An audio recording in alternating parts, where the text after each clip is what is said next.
आज क्या प्रातः क्लास है 23 जुलाई 1968 मंगलवार। उनके बच्चे कभी सन्मुख होते हैं, कभी दूर चले जाते हैं। इसको सन्मुख तो नहीं कहेंगे जब दूर चले जाते हैं, परंतु फिर भी कहेंगे सन्मुख वो ही रहते हैं जो याद करते हैं, क्योंकि याद की यात्रा में ही सब कुछ समाया हुआ है। जो गाया जाता है ना बच्ची, नजर अभी आत्मा की तो नजर जाती है, देह में जाती है अभी। परमपिता परमात्मा में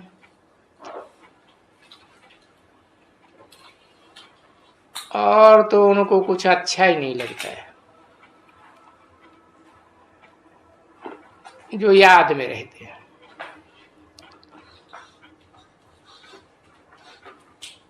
क्योंकि उनको वो याद करने से ये विघ्न विनाश होने हैं ना, तो कितनी अपने ऊपर खबरदारी रखनी चाहिए कि जन्म जन्मांतर के 63 जन्मों के पाप कर्म हैं, देह अभिमान में आकर के कितने पाप किए, और फिर याद नहीं करेंगे तो माया समझ जाती है कि अभी तो इनका टूटा हुआ योग है, तो माया बहुत खुश होती है। फिर क्या करती है, वो अपने तरफ खींचती है। क्यों? क्योंकि उस तरफ टूटा हुआ है तो अपनी तरफ खींच लेती है, और जब अपनी तरफ खींच लेती है तो जरूर कुछ न कुछ उल्टा सुल्टा हो ही जाता है। तो जैसे कि बाप की निंदा कराते हैं, क्योंकि अभी तो बाप के सिवाय जो ये गाते आते हैं भक्ति मार्ग में, बाबा मेरा तो एक शिव बाबा, मेरा तो एक दूसरा न कोई, गाते हैं ना, मेरे तो गिरधर गोपाल दूसरा न कोई। तभी बाप कहते हैं बच्चे मंजिल बहुत ऊंची है, कहना तो आसान है मेरा तो दूसरा न कोई।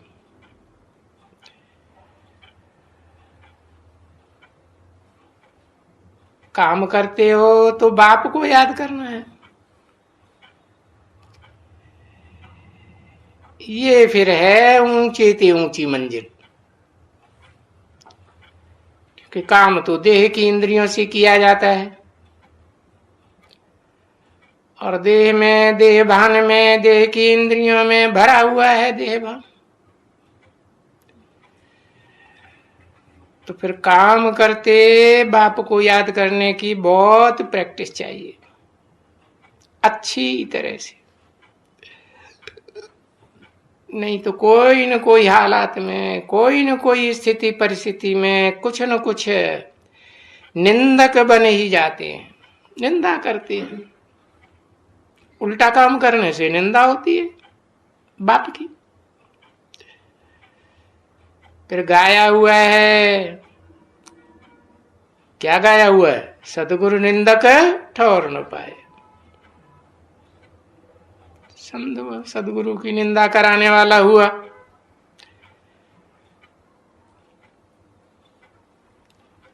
कह देते हैं सदगुरु, समझते थोड़े ही है सच्चा गुरु है।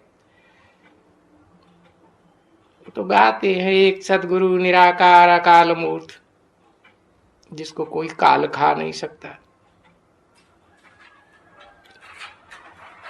अब समझो निंदा कराने वाले कोई झगड़ते हैं, लड़ते हैं आपस में, तो वो कहेंगे घर में क्रोध है। तो यहां बड़ी खबरदारी रखनी होती है। अगर कोई चाहे कि मैं इतना ऊंच पद पाऊं, कितना ऊंच पद, जितने ये विश्व के बादशाह, विश्व के मालिक कौन, इन्हें कहते हैं आदि लक्ष्मी नारायण विश्वनाथ।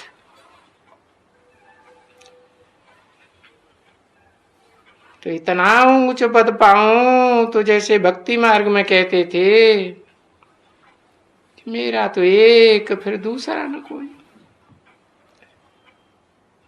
सो भी कैसे। तो फिर बाप समझाते हैं, अपने गृहस्थ व्यवहार में रह करके, यानी ये प्रैक्टिस करनी है। बाबा ऐसे नहीं कहते कि अभी किसका वो सब हो गया है संपूर्ण,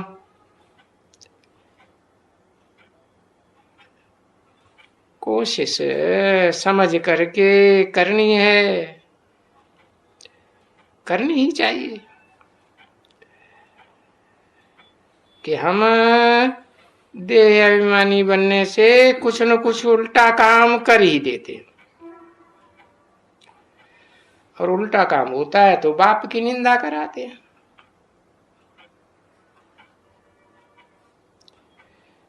तो बाप भी कहते हैं कि ऐसे सदगुरु की निंदा कराने वाले, वो जो सन्यासी लोग ठौर कहते रहते हैं ना, वो तो झूठी बात के, उनके पास कौन सा ठौर है?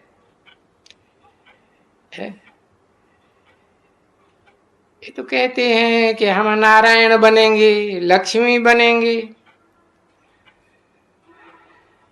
भाई वो नारायण पद तुमको फिर नहीं मिल सकेगा, निंदा कराते रहेंगे तो।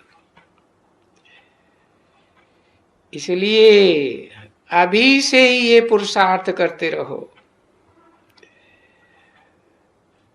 क्योंकि इस पुरुषार्थ में करने से तुम बहुत शीतल बन जाओगे। तुम्हारे अंदर में ये जो 5 विकार है ना, इन 5 विकारों में सभी बातें हैं, गंदी संधि वो सब निकल जाएंगी। ऐसे ऐसे याद करने से हर समय बुद्धि में बाप ही बाप, तो बहुत ताकत मिल जाएगी। तो बाप ही बाप को याद करो, और फिर याद करते करते क्या काम भी करते जाना है कर्मेंद्रियों से। ऐसे भी बाबा नहीं कहते हैं कि कर्म न करो, क्योंकि ये है पुरुषोत्तम संगम युग। कलयुग और सतयुग का मेल है ना। सतयुग है नई दुनिया, वहां तो आत्म स्थिति में देही अभिमानी बनकर रहेंगे, और ये है कलयुग, युग ही ऐसा है, संग ही ऐसा है। तो वहां नई दुनिया में तुम जो कर्म करेगा, वो तो कर्म अकर्म हो जाएगा, क्योंकि सदा ही आत्म की स्थिति में रहकर कर्म करेंगे।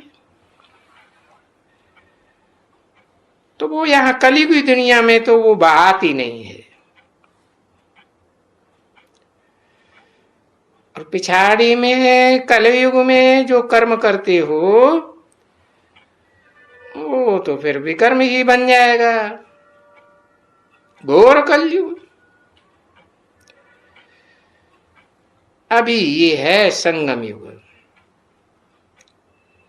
संगम का मतलब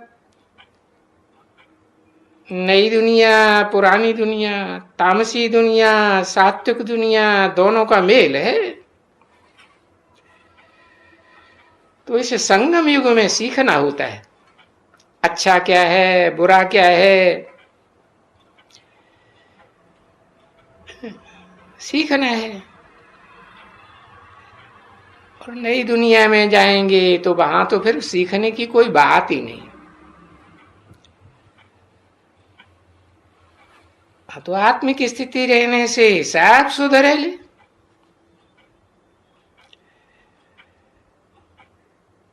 यहाँ की सिखावट वहां साथ में चली जाएगी।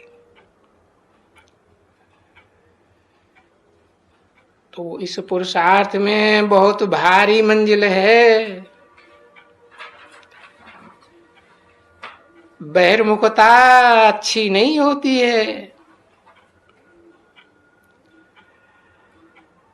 और बाप जो सिखाते हैं इसको तो कहा ही जाता है अंतर्मुखता। अंतर्मुखी भव,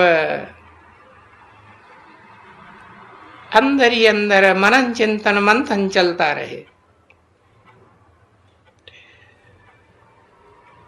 क्योंकि वो समय तो आएगा ना बच्चे, जबकि तुमको कुछ भी, कोई ये बैठ करके ये भाषण नहीं सुनने का है, न सुनने का है न करने का है। फिर सारा काम, सारी सेवा कैसे होगी? है बस याद की पावर से, मन बुद्धि की पावर से, वाइब्रेशन की पावर से सारी सेवा होगी।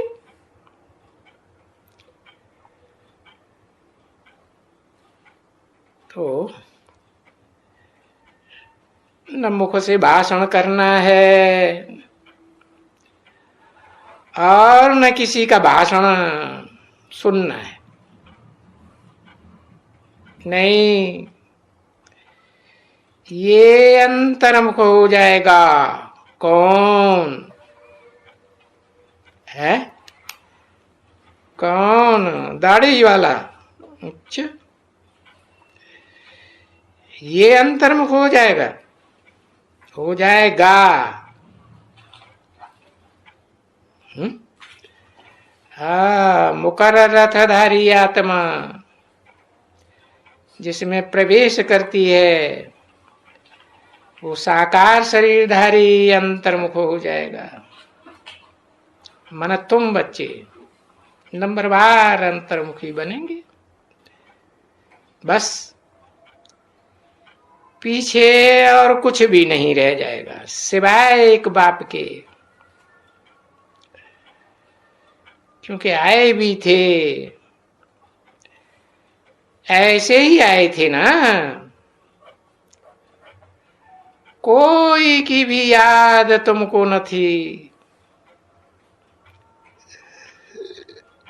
जब यहां गर्भ से बाहर निकले तो तुमको मालूम पड़ा ये बाप है।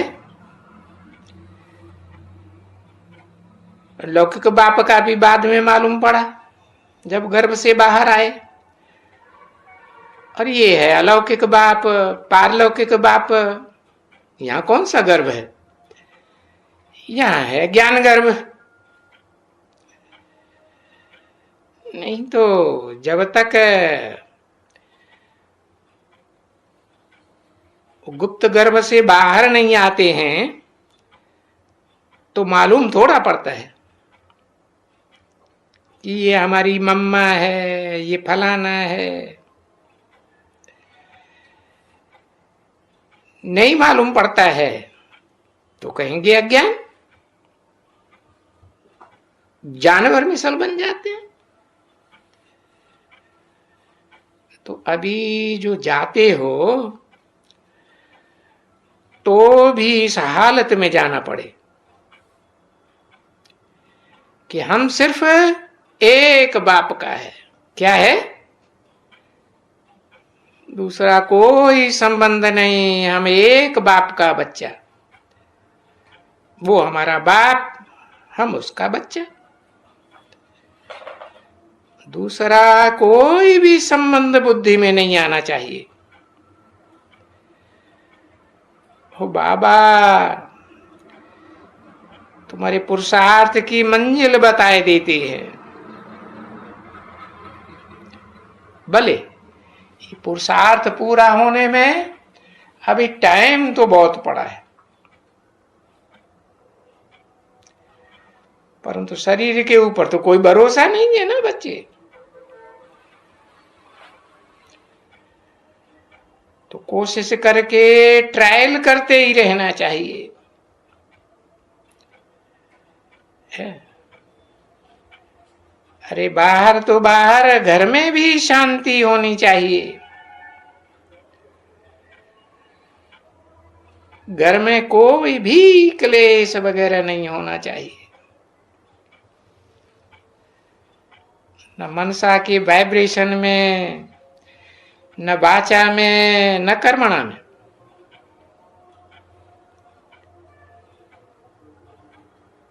तो घर में भी शांति होनी चाहिए।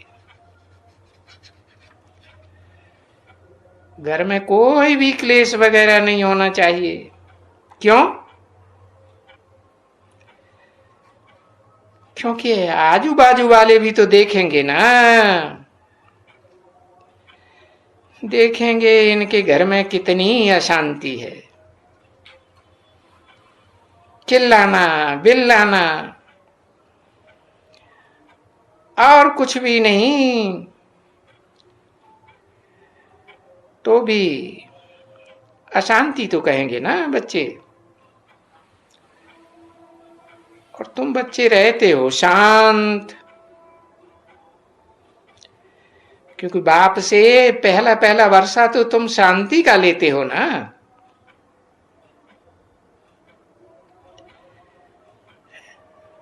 शांति देवा भी गाया हुआ है। तो वो शांति देवा बाप को याद करते करते शांति का वर्षा आ जाएगा। अभी कोई देखेंगे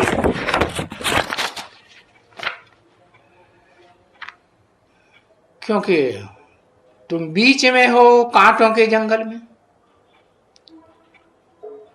ऐसे नहीं है कि फूलों के बगीचे में हो, सुखदाई आत्माओं के बीच में हो, सारी देवात्माओं के बीच में हो। एकदम नहीं, एकदम कांटों के बीच में हो। अब कांटों की दुनिया से ही, वहां से ही तुमको फूल बनना है।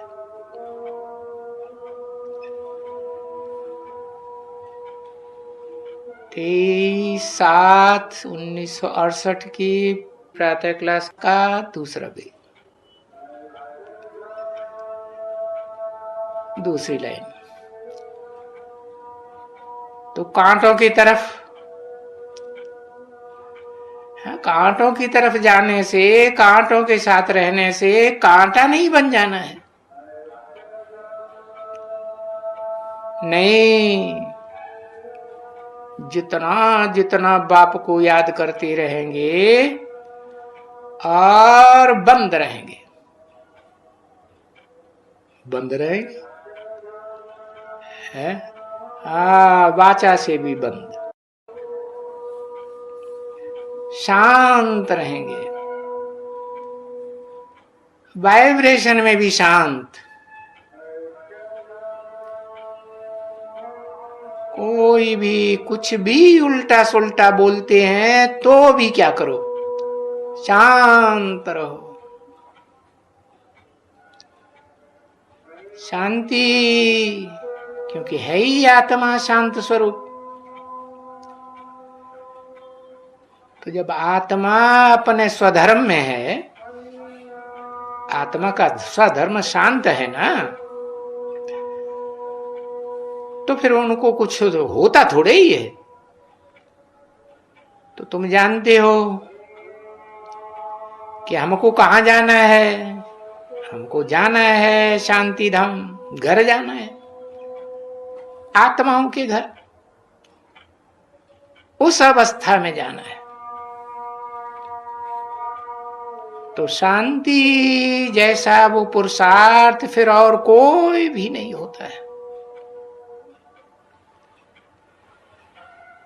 क्योंकि बाप भी है शांति का सागर,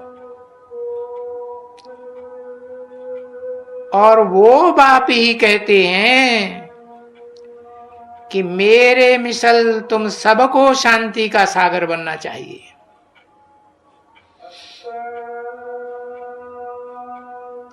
ऐसे तो सागर एक ही है, फिर अनेक खंडों में बटा हुआ है ना, छोटे बड़े नहीं। हाँ, तो नंबरवार सागर बनना चाहिए। वाहियात बातें, फालतू बातें, यहां की झरमुई, वहां की झगमुई, हे तो ढेर सारी बहुत नुकसान कर देती है, करती और फिर कराती है। और फिर अपने बाप जो डायरेक्शन देते हैं कि बच्चे ऐसी बातें नहीं करना चाहिए, अगर ऐसी बातें कहीं होती हैं तो शांत कर देना, ठीक है।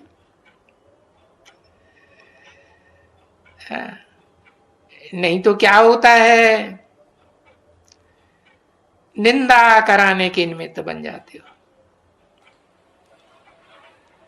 और बच्चे, शांति में कोई निंदा थोड़ी ही होती है, किसकी भी नहीं निंदा होती है, न शांति में कोई विकर्म होता है। और अपने बाप को याद करते रहो, याद करता रहेगा तो और ही विकर्म विनाश होता रहेगा, है कि शांत में रहने से विकर्म होगा? नहीं होगा। तो जो व्यापारी होते हैं वो ही भला जो अपने विकर्मों का विनाश करते रहे, न खुद अशांत होवे न औरों को अशांत करे। ये सदा याद रख देना, किसी को दुख देना, उससे तो वो आत्मा नाराज होती है, अशांत होती है, समझा ना। और कभी कभी बहुत है जो बाबा को लिखते हैं, बाबा ये बहुत आते हैं, है धम चक्कर मचाने वाले, कितना धम चक्कर मचाए देते हैं। तो बाप उनको लिखते हैं, अरे वो धम चक्कर मचाते हैं तो तुम तो शांति में रहो, क्योंकि शांति और शांति ये दोनों बातों के ऊपर देखो हातिम ताई का किस्सा बनाया हुआ है। वो भी कहते हैं ना, मुख में मुलहरा डाल लेते थे। जैसे बाबा ने कहा था ना, एक दो आपस में लड़ती थी तो उनको जाके बताया कि ये लड़ाई झगड़ा होता है, तो बोला अंदर में एक तो ताबीज डाल दियो, और वो ताबीज कभी भी निकालना नहीं चाहिए, तो उसने वो डाल दिया। तो कोई भी कुछ भी उल्टी सीधी बात करे ना, तो ये कर ना सके है? क्योंकि ये ताबीज तो निकालने का नहीं था। तो ये ताबीज सदा मुख में पड़ा रहे, तो बेचारी बोल नहीं सके। तो देखो भक्ति मार्ग में ये ऐसे ऐसे दृष्टांत देते हैं, समझा ना। सो देखो दृष्टांत भी है, क्योंकि बच्चों को शांति रहेगी, और शांति कितना सुख देती है। देखो शांति शांति शांति के लिए बहुत बेचारे धक्के खाते हैं दुनिया में, कितने शहर शहर में कॉन्फ्रेंसेस करते रहते हैं। और ये तो तुम बच्चे जानते हो कि बाबा हमारा बहुत मीठा बाबा शांति का सागर है बरोबर। उन कॉन्फ्रेंस आदि मीटिंग आदि करने से कुछ नहीं होगा।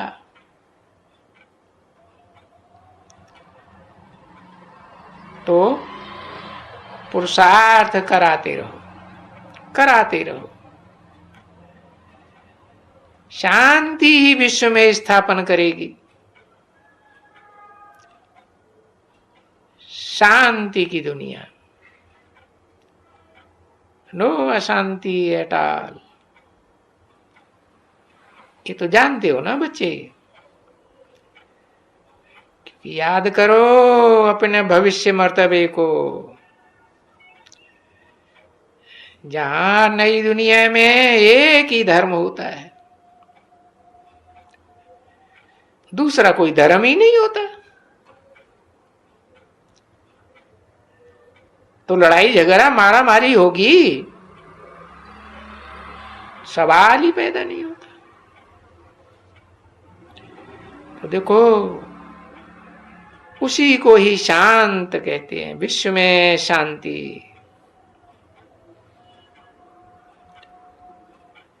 ये जो दुनिया में अशांति फैली हुई है ना, कि कब से फैली हुई है? मनुष्यों के पास 2500 साल की हिस्ट्री है। अशांति की हिस्ट्री है या शांति की है?